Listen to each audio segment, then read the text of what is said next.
இயேசு கிறிஸ்துவின் இணையற்ற நாமத்தில் என் அன்பின் வாழ்த்துக்கள். பிரியமானவர்களே, நான் இன்றைய நாளிலும் நான் எடுத்துக்கொண்ட ஒரு வேத பகுதி மத்தேயு 12ஆம் அதிகாரம் 35வது வசனம். நல்ல மனுஷன் இதயமாகிய நல்ல பொக்கிஷத்திலிருந்து நல்லவைகளை எடுத்து காட்டுகிறான். பொல்லாத மனுஷன் பொல்லாத பொக்கிஷத்திலிருந்து பொல்லாதவைகளை எடுத்து காட்டுகிறான். பிரியமானவர்களே, நல்ல மனுஷன் நல்ல பொக்கிஷத்திலிருந்து நல்லவைகளை எடுத்து காட்டுகிறான். எது நல்ல பொக்கிஷம்? கடந்த வாரங்களிலே நாம் பொக்கிஷத்தை குறித்து நாம் பார்த்தோம். இந்த வாரத்திலே இந்த பொக்கிஷத்தை என்ன நல்ல பொக்கிஷம்? இருதயமாகிய நல்ல பொக்கிஷம். அதுதான் வசனம் சொல்லுகிறது.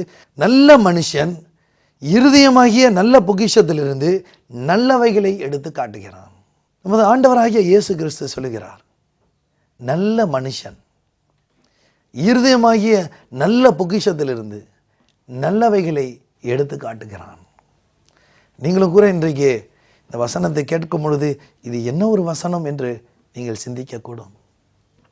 இது தேவனுடைய வார்த்தை, ஆண்டவருடைய வார்த்தை, ஒரு ஜீவனுள்ள ஆண்டவருடைய வார்த்தை சொல்லுகிறது.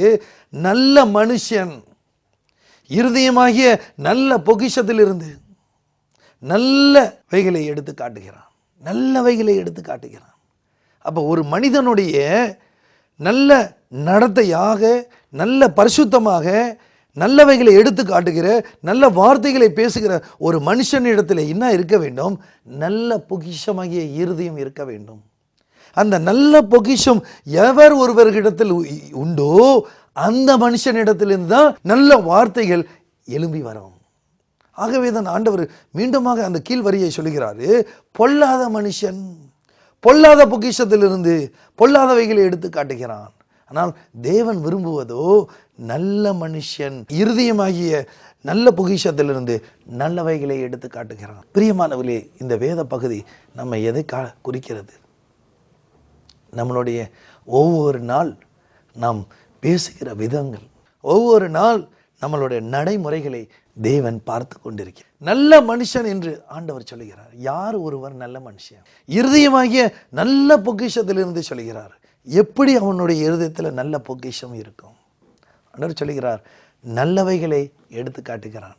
எப்படி யார் நல்லதை காட்ட முடியும்? நீங்க நினைக்கலாம், எப்படி நல்லதை காட்ட முடியும்? எப்படி நல்ல இருதயமாகிய பொக்கிஷம் இருக்கும்? எப்படி ஒரு நல்ல மனுஷன் இருப்பான் என்று சொன்னால் அதற்கு சரியான பதில ஆண்டவர் சொல்லுகிறார்.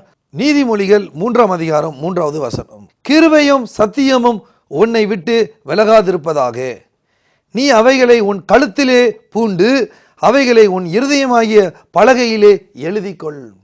பிரியமானவரே, ஒரு நல்ல மனுஷன் இருதயமாகிய நல்ல பொக்கிஷத்திலிருந்து நல்லவைகளை எடுத்து காட்ட முடியும் என்றால் எப்படி முடியும்? வேதம் சொல்லுகிறது, கிருபையும் சத்தியமும் உன்னை விட்டு விலகாதிருப்பதாக. மாத்திரமல்ல, நீ அவைகளை உன் கழுத்திலே பூண்டு அவைகளை உன் இருதயமாகிய பலகையிலே எழுதிக்கொள். எவைகள் அவை? ஆண்டவருடைய வார்த்தைகள், நியாயப்பிரமாண வார்த்தைகள், ஆண்டவருடைய சத்திய வார்த்தைகள், ஆண்டவரின் கிருபையின் வார்த்தைகளை உன் இருதயமாகிய பலகையிலே எழுதிக்கொள்.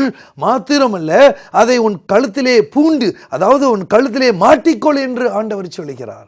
அந்த மனுஷனுடைய இருதயத்திலிருந்து நல்ல பொக்கிஷங்கள், நல்ல வார்த்தைகள், நன்மைகள் புறப்பட்டு வரும். ஒரு மனுஷன் ஆண்டவரிடத்தில் இல்லாதபடி, தேவனோடு ஒப்புர வாக்குதல் இல்லாதபடி, தேவனோடு ஒரு ஐக்கியம் இல்லாதபடி ஒரு மனுஷன் நல்ல மனுஷனான் வாழ முடியாது. இது உண்மை. அநேக வாலிபர்களை பார்த்திருக்கிறேன். நீண்ட நாட்கள் அவர்கள் உண்மையா இருப்பார்கள், சில நொடியில் சரிந்து விழுவார்கள். காரணம் ஏன்? அவருடைய இருதயமாகிய நல்ல பொக்கிஷத்திலிருந்து நல்லவைகளை எடுத்து கூற முடியவில்லை. காரணம், நல்லவைகளை எடுத்து காட்ட முடியவில்லை. காரணம் ஏன்? அவர்களுடைய இருதயமாகிய பலகையிலே, அந்த இருதயமாகிய பலகையிலே ஆண்டவருடைய கிருபை உள்ள வார்த்தைகள் இல்லை அங்க. ஆகவேதான் இந்த நீதிமொழிகள் 3:3 சொல்கிறது, கிருபையும் சத்தியமும் உன்னை விட்டு விலகாதிருப்பதாக, நீ அவைகளை உன் கழுத்திலே பூண்டு அவைகளை நீ உன் இருதயமாகிய பலகையிலே எழுதிக்கொள் என்று வேதம் சொல்கிறது. பிரியமானவர்களே, எவர் ஒருவருடைய இருதயத்திலே தேவனுடைய வார்த்தைகள் இல்லையோ, எவன் ஒருவருடைய இருதயத்திலே தேவனுடைய அன்பு இல்லையோ, அவன் தன் இருதயமாகிய பொக்கிஷத்தில் இது நல்லவைகளை எடுத்து காட்ட முடியாது. ஆகவே தான் நான் மீண்டுமாய் உங்களை தெளிவுபடுத்த, மீண்டுமாக ஆண்டவருடைய வார்த்தையை நான் சொல்லி தெளிவுபடுத்த விரும்புகிறேன். நீங்கள் ஆண்டவருடைய வார்த்தை உங்களுடைய இருதயத்தில் இல்லை என்றால் ஒரு மனிதனுடைய வாழ்க்கை, அவனுடைய பாதைகள் இருளாக மாறும். அவனுடைய பாதைகளிலே ஒரு உண்மை இல்லை. அவைகள் எடுத்து காட்டுகிறவர்கள் உண்மை இல்லாமல் போகிவிடும். ஆகவேதான் சங்கீதக்காரர் சொல்கிறார், கர்த்தருடைய வார்த்தை என் கால்களுக்கு தீபமாயிருக்கிறது. அவருடைய வார்த்தை மிகவும் முக்கியம். அந்த வார்த்தை அவனுடைய இருதயத்திலே இல்லை என்றால் அவனுடைய வழிகளை அவன் செவையாக்கி கொள்ள முடியவில்லை. அவன் எடுத்து காட்டுகிற வார்த்தைகள் நல்ல வார்த்தைகள் வர முடியாது. ஏதோ கொஞ்ச நாள் ஓட்டம் பிடிக்கலாம், கொஞ்ச நாள் ஏமாத்தி விடலாம், கொஞ்ச நாள் நம்ம மாயமாக வாழ்ந்து கொண்டிருக்கலாம். ஆனால் ஒரு நாள் வரும், நம்மளுடைய எடுத்து காட்டுதல் தப்பாக போய்விடும். காரணம் ஏன்?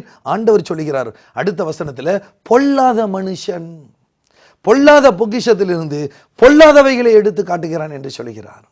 நீங்கள் கூட இந்த காலை வேளையிலே ஆண்டவருடைய வார்த்தை நீங்கள் கேட்டுக்கொண்டிருக்கிற உங்களுக்கு கூட நான் ஒரு அறிவுரையாக நான் சொல்லுகிறேன். ஒரு ஆண்டவருடைய வார்த்தையை நான் உங்களுக்கு சொல்லுகிறேன். உங்களுடைய இருதயத்தில் தேவனுடைய வார்த்தை இருக்கிறதா? நீங்கள் தேவனை பயந்து வாழ்கிறீர்களா? நீங்கள் தேவனோடு ஒரு ஒப்புரவாகுதல் உண்டா? நீங்கள் தேவனோடு ஒரு ஃபெலோஷிப், தேவனோடு ஒரு ஐக்கியம் உண்டா? அவருடைய வார்த்தை உங்களுடைய இருதயத்தில் இருந்தால் உங்களுடைய வழி விலகாது, உங்களுடைய வழி திசை மாறி போகாது. மாறாக உங்களுடைய இருதயமாகிய பொக்கிஷத்திலிருந்து ஆண்டவருடைய வார்த்தைகள், ஆண்டவருடைய ஆசீர்வாதங்கள், ஆண்டவரை நீங்கள் சாட்சி சொல்வீர்கள். ஆண்டவருக்கு பிரியமாக வாழ முடியும். காரணம், உங்கள் இருதயமாகிய அந்த பலகையிலே ஆண்டவருடைய வார்த்தையை எழுதி கொள்ளுங்கள். அப்படி ஆண்டவருடைய வார்த்தை உள்ளத்தில் இருந்தால் இந்த நீதிமொழிகள் 3ஆம் அதிகாரம் 3வது வசனத்தில் உள்ள ஆசீர்வாதங்கள் உங்களுடைய இருதயம் உங்கள் வீட்டில் வந்து தங்குவதாக. ஹல்லேலூயா. அந்த 3வது வசனம் சொல்லுகிறது, முதல் வரி எனக்கு மிகவும் பிடித்த அந்த வார்த்தை. ஒரு ஸ்வீட்டை போல, ஒரு ஹல்வா சாப்பிட்டா எப்படி இருக்கும், அதை போன்ற வசனம், கிருபையும் சத்தியமும் உன்னை விட்டு விலகாதிருப்பதாக. பிரியமானவர்களே, கிருபையும் சத்தியமும் என்று சொல்கிறார். கிருபை தேவன் கொடுக்கிற ஈவு, சத்தியம் தேவனுடைய வார்த்தைகள். ஆகவேதான் இயேசு சொல்கிறார், யோவான் 8ஆம் அதிகாரத்தில் சொல்கிறார், ஒருவன் சத்தியத்தை அறிந்தால் அந்த சத்தியம் அவனை விடுதலையாக்கும் என்று சொல்கிறார். நீங்கள் சத்தியத்தை அறிவீர்கள், அதே சத்தியம் உங்களை விடுதலையாக்கும். ஏன் விடுதலை இல்லாத வாழ்வு, ஏன் உண்மை இல்லாத வாழ்வு, ஏன் அவனுடைய வாழ்க்கையிலே பித்தலாட்டம் பொய்யும் மாயமாக இருக்கிறது என்று நீங்கள் அலசி பார்த்தால் அவனுடைய இருதயத்திலே தேவனுடைய வார்த்தை இல்லாத மாத்திரத்திலே அவனுடைய வழி விலகுகிறது. சத்தியமும் கிருபையும் அவனை விட்டு எடுபடுகிறது. ஆகவேதான் நீதிமொழி 3ஆம் அதிகாரம் 3வது வசனத்திலே தேவன் அருமையாக சொல்கிறார், கிருபையும் சத்தியமும் உன்னை விட்டு விலகாதிருப்பதாக. நீ அவைகளை உன் கழுத்திலே பூண்டு, அதாவது கழுத்திலே மாட்டிக்கொள். இன்றைக்கு யாரும் கழுத்தில் இந்த ஆண்டவருடைய வார்த்தையை மாட்ட முடியாது. டைய வேணும்னா மாட்டுவோம். ஆண்டவருடைய வார்த்தை எப்படி மாட்டுவோம்?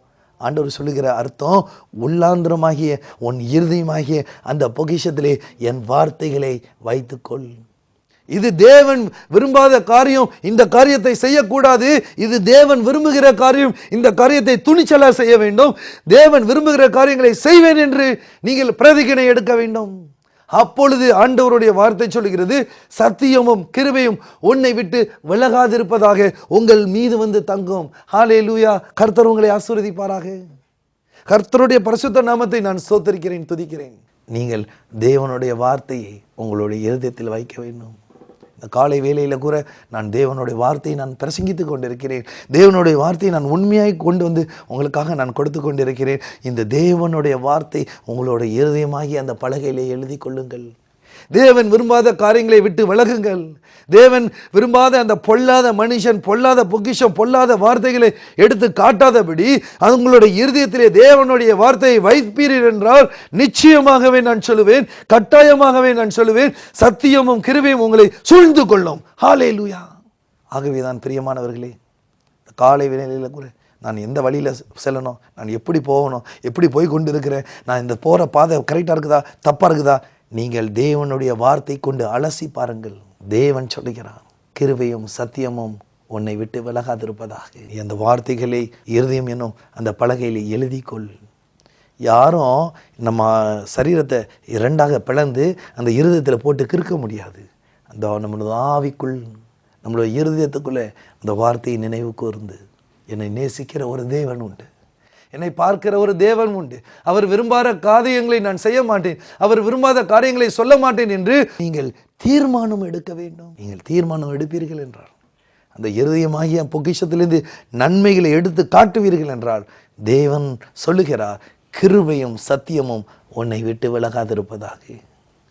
ஹல்லேலூயா. இந்த நிகழ்ச்சியை பார்த்து கொண்டிருக்கின்ற அருமையான சகோதரனே, சகோதரி, உங்களை பார்த்து நான் சொல்லுகிறேன், தேவனுடைய வார்த்தையை உங்களுடைய குடும்பத்தில் வைத்திருப்பீர்கள் என்றால் கட்டாயம் தேவனுடைய கிருபையும் சத்தியமும் உங்களை விட்டு விலகாது. நீங்கள் சத்தியம் உள்ளவர்களாய், உண்மை உள்ளவர்களாய், நீதி உள்ளவர்களாய் வாழ்வீர்கள். தேவனுக்கு சாட்சியாக இருப்பீர்கள். நாம் ஆண்டவரை நோக்கி பார்ப்போம். கண்களை மூடி நாம் ஆண்டவரை நோக்கி பார்ப்போம். எங்களை நேசிக்கிறேன் எங்கள் அன்பின் பரமபிதாவே, இந்த காலை வேலைக்காக நன்றி அப்பா. உம்மை நன்றியோடு ஸ்தோத்தரிக்கிறோம் சுவாமி. இதோ ஒரு வேளையும் நல்ல மனுஷன் இருதயமாகிய நல்ல பொக்கிஷத்திலிருந்து நல்லவைகளை எடுத்து காட்டுகிறான் என்று சொன்னீர். இந்த ஆண்டவருடைய வார்த்தையை உன்னை இருதயத்தில் எழுதிக்கொள் என்று சொன்னீர். இதோ இந்த நிகழ்ச்சியை பார்த்து கொண்டிருக்கின்ற ஒவ்வொருவரும் அந்த கர்த்தாதி கர்த்தரும் தேவாதி தேவனுமாகிய அந்த இயேசு கிறிஸ்து ஆண்டவருக்கு பயந்து உம்முடைய வார்த்தைகளை தங்களுடைய இருதயத்திலே எழுதப்பட்டு அதன்படி வாழ்கிறவர்களாய், உண்மை உள்ளவர்களாய், சத்தியம் உள்ளவர்களாய் நடக்க நீ கிருபை கொடுப்பீராக சுவாமி. இதோ 3ஆம் அதிகாரம் 3வது வசனத்தில் நீதிமொழியில் சொன்னது போல கிருபையும் சத்தியமும் உன்னை விட்டு விலகாதிருப்பதாக, உன்மேல் தங்குவதாக, உன்னை ஆசீர்வதிப்பாராக, நீ எடுக்கிற எல்லா காரியத்திலும் வெற்றி பெறுவாராக, கர்த்தர் உன்னை வானத்தை திறந்து ஆசீர்வதிப்பாராக. நீர் இப்படி செய்கிற தேவனாய் இருப்பதனால் உமக்கு கோடான கோடி ஸ்தோத்திரம், துதி கன மகிமை அனைத்து உமக்கு செலுத்துகிறோம். என்ப ராஜா இயேசுவின் நாமத்தில் ஜெபிக்கிறோம் பிதாவே, ஆமீன். பிரியமானவர்களே, கட்டாயம் ஆண்டவருடைய கிருபையும் சத்தியம் உங்களை விட்டு விலகாது.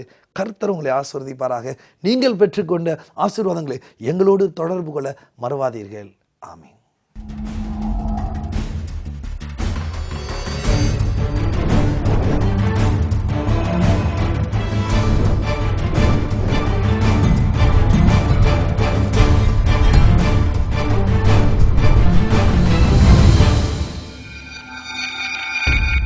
அன்பானவர்களே, எங்கள் ஊழியத்தின் வாயிலாக மாதந்தோறும் எழுப்புதல் நற்செய்தி கூட்டங்கள், முழு இரவு ஜெபங்கள், வாலிபர் நற்செய்தி கூட்டங்கள் மற்றும் வெள்ளிதோறும் உபவாச கூட்டங்களும் நடைபெறுகிறது. உங்கள் ஜெப தேவைகளுக்கும் மேலும் ஆலோசனைகளுக்கும் நீங்கள் எங்களோடு தொடர்பு கொள்ள வேண்டிய முகவரி சுவிசேஷகர் சகோதரன் ஆல்பர்ட், தொலைபேசி எண் 009595141425, இமெயில் albert HTUN